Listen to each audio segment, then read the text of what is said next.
Hello friends, welcome back to my channel. तो आज के इस वीडियो में हम लोग समझने वाले हैं रक्तचाप के बारे में, यानी कि ब्लड प्रेशर के बारे में। यानी ब्लड प्रेशर जब बढ़ जाता है तो उसे कहते हैं हाइपरटेंशन।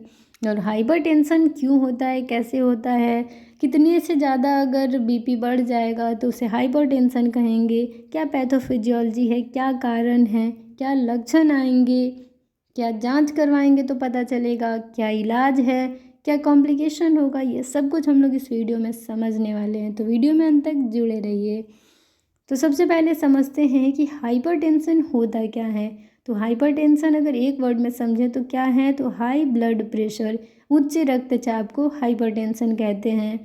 तो ब्लड प्रेशर क्या है, तो ये एक तरह का फोर्स है जो कि खून के द्वारा यानी ब्लड के द्वारा लगाया जाता है हमारे धमनियों के दीवार पे, यानी आर्टरीज के वॉल पे। ठीक है, तो आप समझ गए कि जब हमारे धमनियों में यानी आर्टरी में जब ब्लड फ्लो करता है तो वो हमारे जो आर्टरीज है, जो धमनी है, उसके दीवार पे एक फोर्स लगाता है। तो इसी फोर्स को कहते हैं ब्लड प्रेशर। हाइपरटेंशन जिसको हो तो उनको हार्ट की प्रॉब्लम्स हो सकती हैं, उन्हें जो है हार्ट अटैक भी आ सकता है क्योंकि उनके ब्लड वेजल भी डैमेज हो सकते हैं।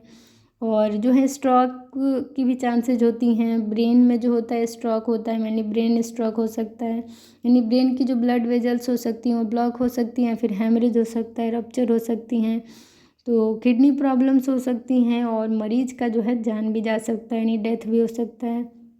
तो मेनली जब ब्लड जो है पुश करता है आर्टरीज के वॉल के अगेंस्ट, तो मेनली अगर नॉर्मली ब्लड फ्लो कर रहा है तो ठीक है, लेकिन वो ज़्यादा प्रेशर अगर डाल रहा है, मेनली कुछ अगर ऑब्स्ट्रक्शन हो गया या फिर कुछ भी दिक्कत हो गई जिसके कारण जो है ब्लड को बहुत ज़्यादा ही फोर्स लगाना पड़ रहा है धमनियों में बहने के लिए, तो इसके कारण जो है प्रेशर बढ़ेगा और प्रेशर बढ़ेगा तो हाइपरटेंशन होगा। मेनली डेफिनेशन आप समझ गए कि जो एलिवेटेड आर्टेरियल प्रेशर है, यानी जब बीपी बढ़ जाती है, मेनली आसान भाषा में समझे तो उसे क्या कहते हैं, तो हाइपरटेंशन कहते हैं। High blood pressure is known as hypertension. Normal range 120/80 होता है, तो 120/80 से अगर बढ़ जाए तो उसे कहेंगे या किसे कहेंगे, ये हम लोग आगे समझेंगे। तो नॉर्मली यहाँ पे मैंने एक रेंज दिखा रखा है आपको, एक साइड ब्लड प्रेशर है, एक साइड सिस्टोलिक और एक साइड डायस्टोलिक। तो यहाँ पे ब्लड प्रेशर में देखिए नॉर्मल है, फिर प्री हाइपरटेंशन है, और स्टेज 1 हाइपरटेंशन, स्टेज 2 हाइपरटेंशन और हाइपरटेंसिव क्राइसिस है। तो जो नॉर्मल सिस्टोलिक में है वो है 120 यानी 120, और डायस्टोलिक 80 है, और प्री हाइपरटेंशन में 120 to 139 है, और डायस्टोलिक कितना है तो 80 to 89 है।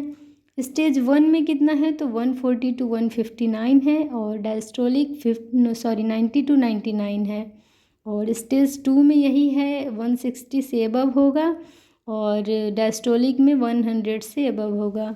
और हाइपरटेंसिव क्राइसिस में क्या होता है तो 180 से अबव होगा, ज़्यादा होगा, और डायस्टोलिक 110 से ज़्यादा होगा। ठीक है, तो मेनली 180/110 से ज़्यादा अगर हो तो उसे मेनली क्या कहेंगे, तो हाइपरटेंसिव क्राइसिस कहेंगे। एकदम जानलेवा स्थिति है ये।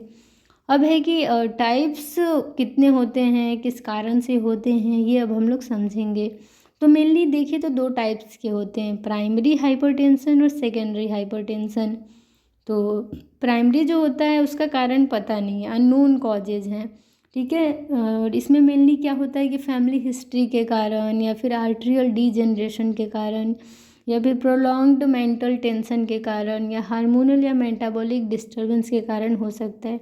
यानी शरीर में हार्मोन्स डिस्टर्बेंस हो रहा है, हार्मोन्स इनबैलेंस हो रहा है, तो इसके कारण अगर मेंटल जो है प्रेशर, दिमागी तौर पे बहुत प्रेशर ले रहे हैं, बहुत स्ट्रेस में हैं, डिप्रेशन में हैं, और फैमिली हिस्ट्री हो रखी है कि हाइपरटेंशन, बीपी बढ़ी रहती है इनके घर परिवार में, दादा परदादा, पापा मम्मी ऐसे, तो हो सकता है कि आप लोग को यानी आगे के जनरेशन को भी हाइपरटेंशन की समस्या हो जाए। फिर नेक्स्ट है कि सेकेंडरी हाइपरटेंशन क्या है, तो ये किसी कारणवश होता है, यानी किडनी की बीमारी है या फिर हार्मोनल डिजॉर्डर है। तो इसमें क्या होता है, किडनी की बीमारी है यानी पाइलोनेफ्राइटिस है, तो आपको जो है किडनी में अगर इन्फ्लामेशन हो गया है, रीनल पैलिस में इन्फ्लामेशन हो गया है, तो यहाँ पे जो है हाइपरटेंशन होने की चांसेज होती हैं। कसिंग सिंड्रोम है, डायबिटीज़ मेलाइटस है, अगर किसी को शुगर की दिक्कत है, और जो आपका एड्रिनल ग्लैंड है उसका डिजॉर्डर है, उसकी बीमारी है, तो यहाँ पे जो है आपको हाइपरटेंशन हो सकता है। फिर यहाँ पे कंजेनाइटल डिफॉर्मिटीज होती हैं, जिसमें रीनल आर्टरी में जन्मजात ही ऑब्स्ट्रक्शन होता है, तो इस कारण भी बीपी बढ़ी हो सकती है। फिर नेक्स्ट है कि अगर किसी का मेल में अगर प्रोस्टेट बढ़ा हुआ है, किसी का वज़न बहुत ज़्यादा है, कोई बहुत ज़्यादा मोटा है, और किसी में जो है टॉक्सेमिया हो गया है, मान के चलिए प्रेगनेंसी में गर्भावस्था में टॉक्सेमिया होना भी बीपी को बढ़ा सकता है। ठीक है, यूरिक एसिड भी मेनली बढ़ जाता है बॉडी में, सॉरी प्रोटीन अगर यूरिन में आने लगे तो, और बीपी बढ़ जाए प्रेगनेंसी में, तो क्या आप जानते होंगे इक्लेम्सिया प्री इक्लेम्सिया, तो वो अलग टर्म है जो कि आप अलग टॉपिक में पढ़िएगा। नेक्स्ट इसमें है कि अगर सोडियम बहुत ज़्यादा लेते हैं, नमक आप बहुत ज़्यादा खाते हैं, बाहर से लेके यानी खाना खा रहे हैं फिर अलग से फिर नमक लेके ऐसे खाएं, तो बीपी बढ़ने की चांसेज होती हैं। बहुत ज़्यादा शराब पीते हैं, धूम्रपान करते हैं, स्मोकिंग करते हैं, तो बीपी बढ़ने की चांसेज होती हैं। फिर नेक्स्ट आपका इसमें है border line hypertension, malignant hypertension, benign hypertension, white coat hypertension, और isolated systolic hypertension, isolated diastolic hypertension, तो और भी तरह के होते हैं, लेकिन मेनली आप याद रखिए प्राइमरी और सेकेंडरी हाइपरटेंशन। तो बॉर्डर लाइन अब एक एक करके इनको भी थोड़ा बहुत जान लेते हैं, लेकिन मेनली आप उन दोनों को अच्छे से याद रखिएगा। नेक्स्ट इसमें क्या था, तो बॉर्डर लाइन हाइपरटेंशन था, जिसमें क्या होता है कि आपकी जो बीपी है वो नॉर्मल रहेगी, फिर अचानक से बढ़ जाएगी, फिर ठीक हो जाएगी, फिर बढ़ जाएगी, तो इस तरीके से बॉर्डर लाइन हाइपरटेंशन है, कभी कम कभी ज़्यादा कभी बहुत ज़्यादा ऐसे, यानी कि आपका जो है इंटरमीडिएट रहता है, कभी नॉर्मल रहेगा फिर कभी बढ़ जाएगा इस तरीके से। नेक्स्ट है मैलिग्नेंट हाइपरटेंशन, जिसमें आपका जो है हमेशा बीपी बढ़ा रहेगा। ठीक है, बीपी बढ़ा रहेगा और इसके कारण क्या होता है, पेपिलिडमा हो जाता है। ठीक है, और 140 से आपका जो है बीपी हमेशा ज़्यादा रहेगा। नेक्स्ट है आपका यहाँ पे बिनाइन हाइपरटेंशन, जिसे अनकॉम्प्लिकेटेड हाइपरटेंशन के नाम से भी जानते हैं, और ये जो है मेनली ये कुछ अलग नहीं है, प्राइमरी सेकेंडरी की तरह ही है जैसा आप जाने थे, और ये ज़्यादा सीरियस भी नहीं होता है। फिर था वाइट कोट हाइपरटेंशन, और इसमें क्या होता है कि अगर आप हॉस्पिटल में गए, आपके डर के मारे जो है बीपी बढ़ गई और डॉक्टर्स को देख के, या फिर हॉस्पिटल में जाने पे, क्लिनिक्स पे जाने पे अगर बीपी नापी जाए तो आपकी बीपी बढ़ी होती है, नहीं तो ऐसे बीपी कम रहती है, तो फिर वो वाइट कोट हाइपरटेंशन होता है मेनली। अब है पैथोफिजियोलॉजी। ठीक है, तो पैथोफिजियोलॉजी में क्या होता है, तो आर्टेरियल बैरोरिसेप्टर हो सकता है, regulation of body fluid volume, the renin angiotensin system, यानी बीपी हमारे शरीर में किस कारण से बढ़ रही है, क्या पैथोफिजियोलॉजी है, वो हम लोग अब समझेंगे। तो क्या होता है कि हमारे ब्रेन में वेंट्रिकल्स होती हैं, और क्या होता है कि कैरोटिड साइनस होता है, और मेनली बैरो रिसेप्टर का आपने नाम सुना होगा, वो बीपी को मेंटेन करता है। तो बैरो रिसेप्टर आप याद रखिए, मेनली ज़्यादा डिटेल जानना नहीं है, तो बैरो रिसेप्टर का काम है शरीर में रक्तचाप को मेंटेन करना। तो अगर ये डिसबैलेंस हुआ, सही से काम नहीं किया, तो फिर आपकी बीपी बढ़ सकती है। नेक्स्ट है अगर बॉडी फ्लूइड, अगर आप शरीर में सही तरीके से फ्लूइड नहीं ले रहे हैं, और फ्लूइड में यानी सोडियम और वाटर का इम्बैलेंस हो गया है, और सोडियम जो है और पोटेशियम और वाटर ब्लड में, खून में ज़्यादा हो जाएगा, ब्लड वॉल्यूम बढ़ जाएगा, तो आपकी ब्लड प्रेशर भी बढ़ सकती है। नेक्स्ट है रेनिन एंजियोटेंसिन सिस्टम, तो एंजियोटेंसिन 1, एंजियोटेंसिन 2 और 3, ठीक है, यानी सेकेंड और थर्ड, यानी 3 तरह के यहाँ पे दिखाए गए हैं। तो क्या होता है कि एंजियोटेंसिन बढ़ा 1 वाला, फिर 2 और 3 भी बढ़ गया। ठीक है, और जब ये तीनों एंजियोटेंसिन बढ़ जाता है तो क्या होता है कि ये क्या करता है, तो सिंपैथिक नर्वस सिस्टम का काम बढ़ा देगा, और क्या करता है, तो सोडियम को शरीर से बाहर निकलने नहीं देगा। जब सोडियम शरीर में बढ़ जाएगा तो फिर ब्लड प्रेशर का तो बढ़ना लाजमी है, ब्लड प्रेशर भी बढ़ जाएगा। तो ये था पैथोफिजियोलॉजी हाइपरटेंशन का। अब है कि हाइपरटेंशन होने पे क्या क्या लक्षण आएंगे, तो है कि आपको जो है सर के पीछे के साइड में बहुत ज़्यादा दर्द हो सकता है सुबह में, नेक्स्ट चक्कर आ सकता है, थकान महसूस होगा, आपको धुंधला धुंधला सा दिखेगा, देखने की क्षमता बदल सकती है, ब्लड यूरिन में आ सकता है, पेशाब अगर कर रहे हैं तो उसमें ब्लड आ सकता है, खून आ सकता है। आपको जो है यूरिन में प्रोटीन की प्रेजेंस हो सकती है, यानी अगर आप यूरिन का जांच करवाएंगे तो उसमें प्रोटीन प्रेजेंट हो सकता है। फिर है कि कार्डियक अस्थमा हो सकता है, एंजाइनल पेन हो सकता है, नोज़ ब्लीडिंग हो सकता है, यानी एपिस्टेक्सिस।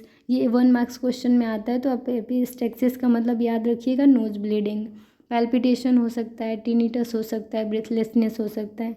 तो सामान्य तौर पर सिर में दर्द, शरीर में थकान, बॉडी पेन हो सकता है, धुंधला धुंधला सा दिख सकता है, चक्कर आ सकता है, सांस लेने में दिक्कत हो सकती है, नाक से खून आ सकता है, पेशाब में खून आ सकता है। आपको जो है घंटी बजने की आवाज़ सुनाई दे सकती है, कान में घंटी सा लगेगा, ठीक है। और घबराहट हो सकती है, इरिटेशन हो सकता है, छाती में दर्द हो सकता है, कंधे में दर्द हो सकता है। तो ये सारी चीज़ें जो हैं, ये सारे जो लक्षण हैं, वो मेनली जब रक्तचाप यानी ब्लड प्रेशर बढ़ जाएगा तब आपको देखने को मिलेगा। नेक्स्ट है क्या क्या जांच आप करवा सकते हैं। तो सबसे पहले अगर आपके घर डिजिटल अगर मशीन है जिससे आप बीपी नाप सकते हैं, तो आप उससे जो है बीपी अपना मेजर करते रहिए, ठीक है। यानी बीपी नाप लीजिए, बीपी नापने वाली मशीन से। अगर स्पिग्मोमैनोमीटर है तो उससे नाप लीजिए, ठीक है। अगर इलेक्ट्रॉनिक बीपी मशीन है तो उससे नाप लीजिए। फिर यूरिन टेस्ट आप करवा लीजिए। हिस्ट्री कलेक्शन होता है, यानी हिस्ट्री कलेक्शन करना होता है कि आपके घर परिवार में तो बीपी बढ़ी नहीं रहती सबकी, तो ये सब पता कर लेना। अगर घर में सबको रहता है तो चांसेस है कि आपको भी रहे। फिर है कि चेस्ट का एक्सरे करवा लेंगे, ब्लड टेस्ट करवा लेंगे, सीबीसी, और फिर जो है ईएसआर वगैरह, सीआरपी, और फिर और भी टेस्ट होते हैं वो सारे टेस्ट करवा लेंगे। ब्लड इन्वेस्टिगेशन में जैसे सीरम इलेक्ट्रोलाइट्स का भी टेस्ट करवा लेंगे इसमें।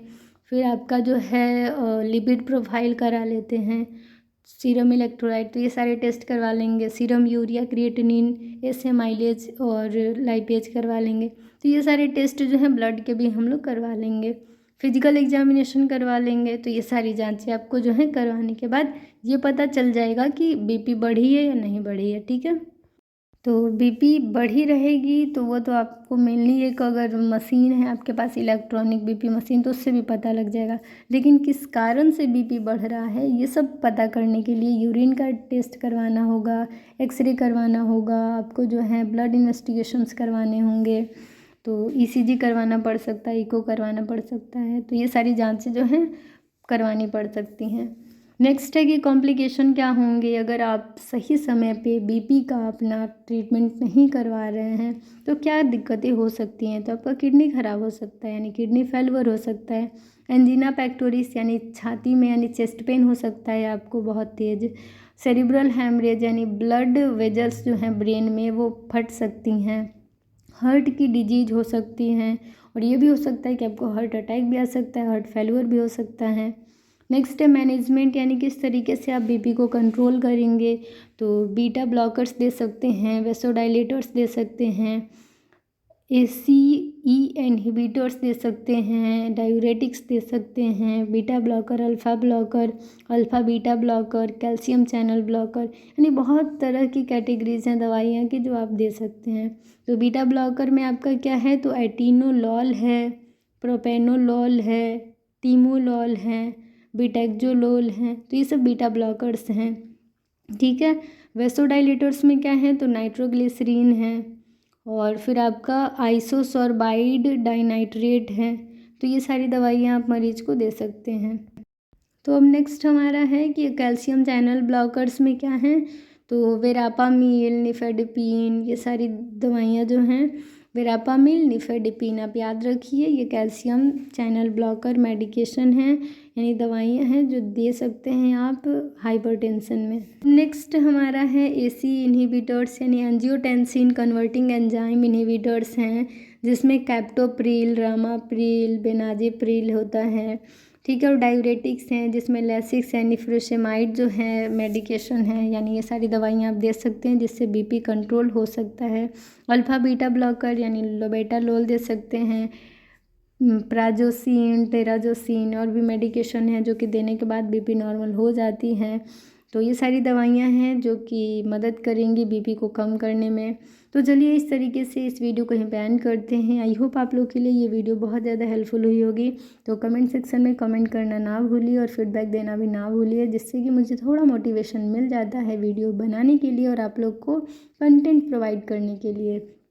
तो चलिए, अगर आप चैनल पे नए हैं तो अभी चैनल को सब्सक्राइब कर दीजिए और बेल आइकन को प्रेस कर दीजिए ताकि आपको सारी लेटेस्ट वीडियो के अपडेट्स मिलती रहें। तो बाय, टेक केयर।